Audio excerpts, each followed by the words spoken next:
আসসালামু আলাইকুম। আজকের এই ভিডিওতে আমরা কথা বলবো গোল্ডের টেকনিক্যাল অ্যানালাইসিস নিয়ে। আমরা সামনের সপ্তাহে গোল্ডে কিরকম কি ট্রেডিং অপরচুনিটি আছে, আমরা সেটা টেকনিক্যালি কিরকম হতে পারে, আমরা সেই ব্যাপার দেখবো আর কি। তো আপনারা যারা আমার চ্যানেলের ভিডিও এর আগে দেখছেন তারা জানেন যে আমি ইউএসএ সেন্ট্রাল ব্যাংকের আপনার ইন্টারেস্ট রেট এবং হচ্ছে গিয়ে ট্যারিফ এই সংক্রান্ত ফান্ডামেন্টাল ব্যাপার কিভাবে গোল্ডকে ইম্প্যাক্ট করতেছে এবং গোল্ডের আগামীর ভবিষ্যৎ যে বুলিশ এই ব্যাপারটা আমি হচ্ছে আগের ভিডিওগুলোতে দেখাইছি। যদি না দেখে থাকেন তাহলে পারে গোল্ডের ফান্ডামেন্টাল অ্যানালাইসিসের ওই ভিডিওগুলো দেখে আসতে পারেন। আচ্ছা, তো আজকে টেকনিক্যাল অ্যানালাইসিস করতে গিয়ে আমরা প্রথমেই আসতেছি গোল্ডের ডেইলি চার্টে। হ্যাঁ, এখন গোল্ডের ডেইলি চার্টে আসলে পারে আমরা মোটামুটি দেখতে পাচ্ছি যে নিচের দিকে একটা ট্রেন্ড লাইন আছে। নিচের দিকে এই ট্রেন্ড লাইনটা এখন খেয়াল করেন যে মাঝখানে কিন্তু একটা আপনার হচ্ছে গা ডিমান্ডের রুট টাচ করে না এই ট্রেন্ড লাইনে। এখন আমি এই ডিমান্ডের রুটটাকে ইগনোর কেন করলাম, কেন এই পরেরগুলোকে প্রায়োরিটি দিলাম? হ্যাঁ, এখন বিষয় হচ্ছে দেখেন, যদি এমন হইতো যে আমার প্রথমবার এখানে মানে এই যে ডিমান্ডের রুট, এই ডিমান্ডের রুটের পরে এই ডিমান্ডের রুট নিশ্চয়ই, তো এখন এই দুইটা ডিমান্ডের রুট আসার পরে যদি ৩ নাম্বার রুটটাও এইখানেই আসতো তাহলে পারে আমি ধরতাম যে এইটাই হচ্ছে কি আপনার লেটেস্ট ট্রেন্ড লাইন যেটাকে মার্কেট রেসপেক্ট করতেছে। হ্যাঁ, কিন্তু ব্যাপারটা সেরকম ঘটে নাই। আপনি খেয়াল করে দেখেন যে পরবর্তী ৩টা ডিমান্ডের রুটই কিন্তু আপনার হচ্ছে গা প্রিভিয়াস যে ট্রেন্ড লাইনটা ছিল এক্সিস্টেড, ওই ট্রেন্ড লাইনটাই হচ্ছে গা ডিমান্ডের রুট হিসেবে কাজ করতেছে। তো এই জন্য এইটা ইনভ্যালিড, এই ট্রেন্ড লাইন এখান থেকে ড্র করলে পারে সেটা ইনভ্যালিড। আর একটা কারণও আছে, সেটা হচ্ছে যে এই যেই হচ্ছে আপনার কি বলবো ডেফিসিয়েটটা তৈরি হয়েছে এখানে, সেটার মেন কারণ ছিল হচ্ছে এই যে এফটিআর লেভেলটা, মানে এটা ছিল আপনার গোল্ডের ইতিহাসের হাইয়েস্ট প্রাইস। সেখানে হচ্ছে আপনার যেই এফটিআর লেভেলটা ক্রিয়েট হয়েছে সেটা কিন্তু এখানে অনেক খানিকটা আপনার কমতি রয়ে গেছে। এফটিআর বলতে ফেইল টু রিটার্ন লেভেল। এই লেভেলটার কারণে এখানেও আপনার হচ্ছে কিছুটা অর্ডার ডেফিসিয়েট হয়েছে, যার জন্য হচ্ছে অর্ডার দ্রুত আসছে, এখানে বাই অর্ডার দ্রুত আসছে, যার জন্য আপনার এখানে এই ট্রেন্ড লাইনটা টাচ করার আগেই উপরে চলে গেছে।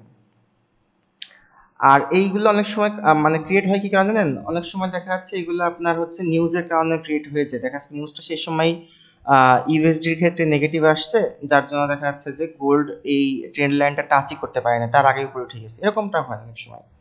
তো যেটাই হোক না কেন, আমাদের নিচের ট্রেন্ড লাইন লঙ্গার টাইম ফ্রেমে এটা একদম স্পষ্ট, ঠিক আছে? আচ্ছা, এখন উপরের টাইম ফ্রেমে সরি উপরের যে হচ্ছে গিয়ে আপনার রেজিস্ট্যান্স লেভেলটা আছে সেইখানে আমরা চাইলে পারে এইটা ড্র করতে পারি, কিন্তু এইখানে ড্র করলে একটা ভুল হবে। ভুলটা কোন জায়গাটা হবে? আমি যেহেতু ফান্ডামেন্টালি গোল্ডে বুলিশ, সুতরাং আমি সবসময় এখানে বাই ট্রেডে নিব, আমি সেল ট্রেডে যাবই না।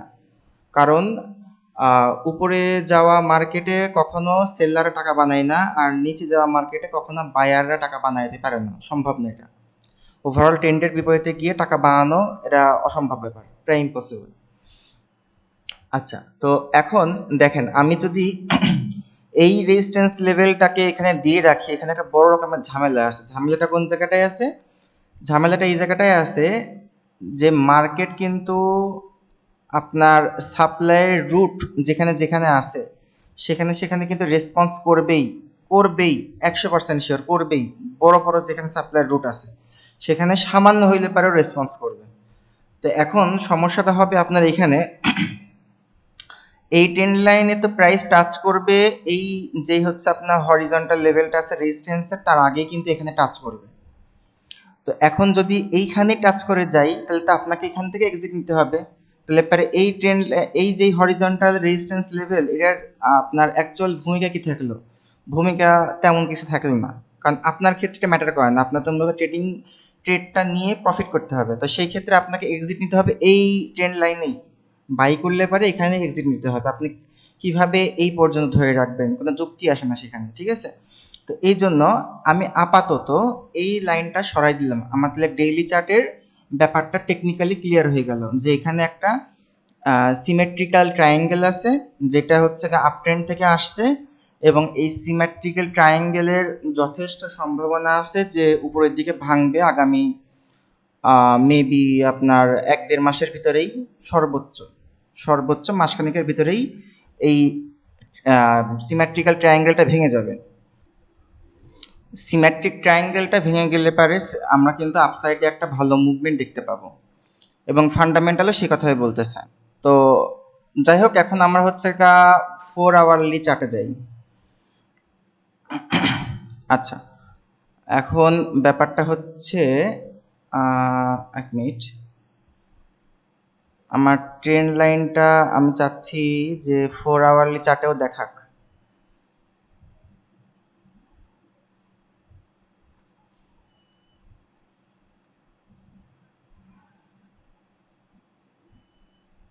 এখানে তো টিক দেওয়াই আছে, তাহলে ও আচ্ছা আচ্ছা আচ্ছা সরি সরি সরি, এইখানে তো আসবে 24। আচ্ছা, এবার ঠিক আছে। ও উপরেরটা করতে হবে আবার।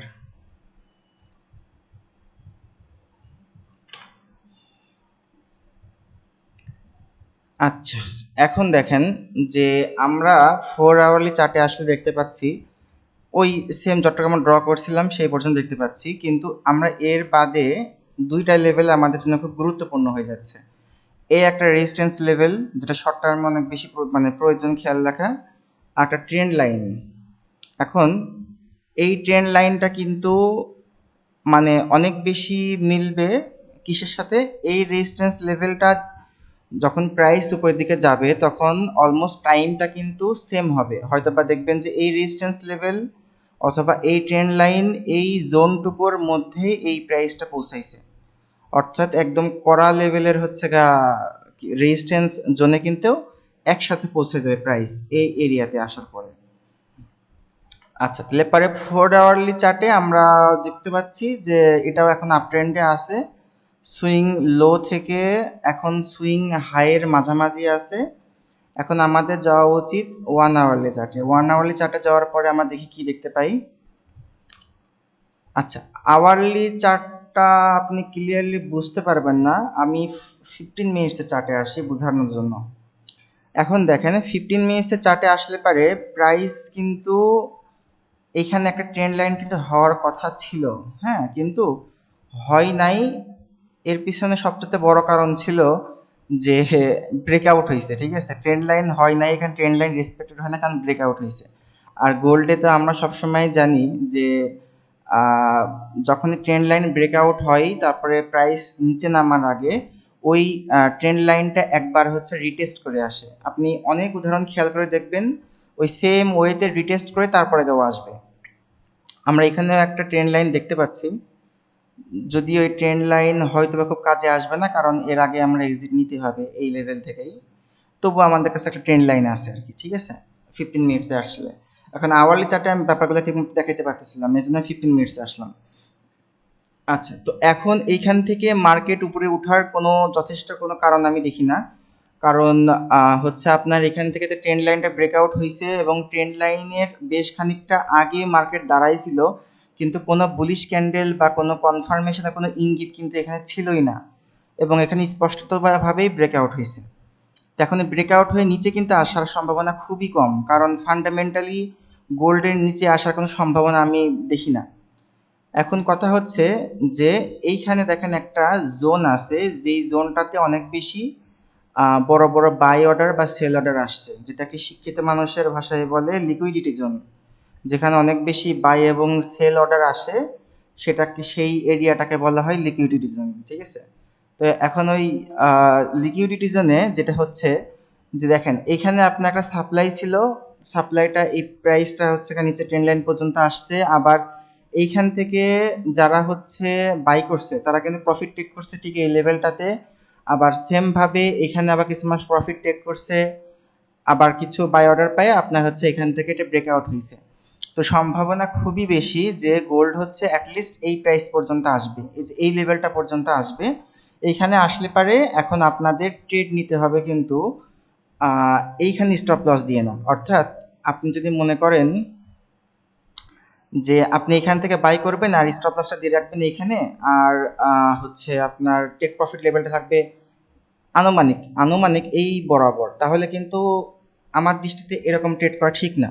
কারণ যে একটা নিউজও হইতে পারে, একটা ফ্ল্যাকচুয়েশনও হইতে পারে মার্কেটের, একটা মানে মার্কেটে আপনার স্টপ লস দেখে কোনো ইনস্টিটিউশনস বা 10-12 ইনস্টিটিউশনস সেই স্টপ লসটা হার্ম করতে চলে আসবে, এটা তো ননসেন্সের কথাবার্তা।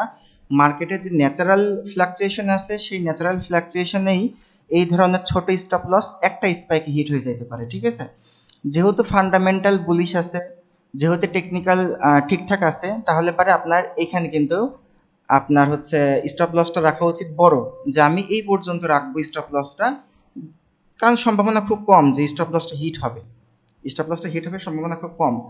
আচ্ছা, তারপর এখান থেকে আপনি এই যে রিস্ক টু রিওয়ার্ডের ফ্যাকরাই পড়ার দরকার নেই। আমার যারা আগের ভিডিওগুলো দেখছেন তারা জানেন যে আমি এই তত্ত্বে বিশ্বাসী না যে রিস্ক টু রিওয়ার্ড সবসময় 1:2 বা 1:3 হইতে হবে। আমি এই তত্ত্বে বিশ্বাসী না। যেই ট্রেডের জন্য যতটুকু স্টপ লস সঠিক, ততটুকু চাইতে একটু বেশি দিতে হয়, যাতে আমি অন্ততপক্ষে ভুল যখন হবে তখন তো লস নিবই, কিন্তু আমি মার্কেটের ফ্ল্যাকচুয়েশনের কারণে মার্কেট থেকে বের হয়ে যাব না, ওইটা একদম ভুল। ওইটা একদম সাইকোলজিক্যালি ড্যামেজ করে ফেলবে আপনার, ঠিক আছে। তো যাই হোক, এখন দেখেন যে আপনি যদি এখান থেকে বাই করেন, এটা যদি আপনি স্টপ লস থাকে, টেক প্রফিট লেভেলটা কত দূর হওয়া উচিত। এখন মার্কেট যেই প্যাটার্নের উপরের দিকে যাচ্ছে, মার্কেট যেই প্যাটার্নের উপরের দিকে যাচ্ছে, এই ধরনের মার্কেটে, এই ধরনের বুলিশ মার্কেটে আপনার কোনো একটা প্রি ডিটারমাইন্ড টিপি লেভেল রাখা উচিত না, যদি আপনি নিজে ট্রেড করেন কোনো সিগন্যাল সার্ভিস ছাড়া। কারণ সিগন্যাল সার্ভিসটা তো আপনাকে একটা নির্দিষ্ট পরিমাণ টিপি দিতে বাধ্য, দেওয়া লাগবে তাদেরকে। কিন্তু যদি আপনি হচ্ছে নিজে ট্রেড করেন, তাহলে পারে আপনার উচিত এই 5 মিনিটের চার্টে আসেন, আসার পরে আপনি স্টপ লসটাকে ট্রেল করেন। আপনি ছোট ছোট যেখানে যেখানে সাপোর্ট দেখতে পান তার নিচে গিয়ে দেখা যায়, ফর এক্সাম্পল আমি উদাহরণ দিয়ে বুঝাই, যে আপনি যদি এখান থেকে বাই করেন, তাহলে আপনি স্টপ লসটাকে ট্রেল করতে থাকেন। যখন মার্কেটটা এখানে ব্রেকআউট করছে, তখন আপনি স্টপ লসটা এখানে ট্রেল করেন। তারপর যখন এখান থেকে আবার এই পর্যন্ত গেছে, তখন থেকে একটা মাইনর সাপোর্ট এখানে ক্রিয়েট হয়েছে, তখন আপনি স্টপ লসটাকে সরাই নিয়ে আসি, আপনি এই পর্যন্ত নিয়ে আসেন।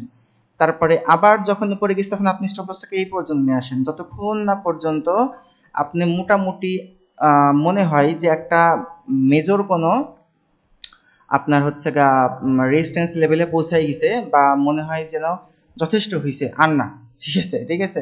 সেই লেভেলে তখন প্রফিট নিয়ে নেন। আর দেখবেন যে যখন অ্যাকচুয়ালি মার্কেট রিভার্স করবে, তখন আপনি ক্যান্ডেল দেখলে পারে একটা আন্দাজ পাবেন। আপনার মনে হবে যে এখানে অনেক বেশি, যেটাকে শিক্ষিত মানুষের ভাষায় বলে অর্ডার ব্লক, এখানে অনেক বেশি অর্ডার আসছে, এর প্রফিটটা টেক হচ্ছে, এক জায়গায় অনেক বেশি ক্যান্ডেল এরকম এরকম দেখা যাচ্ছে, উইক দেখা যাচ্ছে ক্যান্ডেলের, রিজেকশন দেখা যাচ্ছে ক্যান্ডেলের, ঠিক আছে। তখন বুঝে সেখান থেকে বের হয়ে আসতে হবে। তবে এই চিন্তা করা যাবে না যে আমি একদম হাইস্ট প্রাইসে সেল করব, পুরাটা প্রফিট নিব, 100 প্রফিট নিব, অত ভাবার দরকার নেই। 80%, 85% নেন, 90% নেন, এখানে সেল করান, দ্যাট ইজ ভেরি গুড, অনেক ভালো সেটা। তো যাই হোক, এই পর্যন্তই ছিল।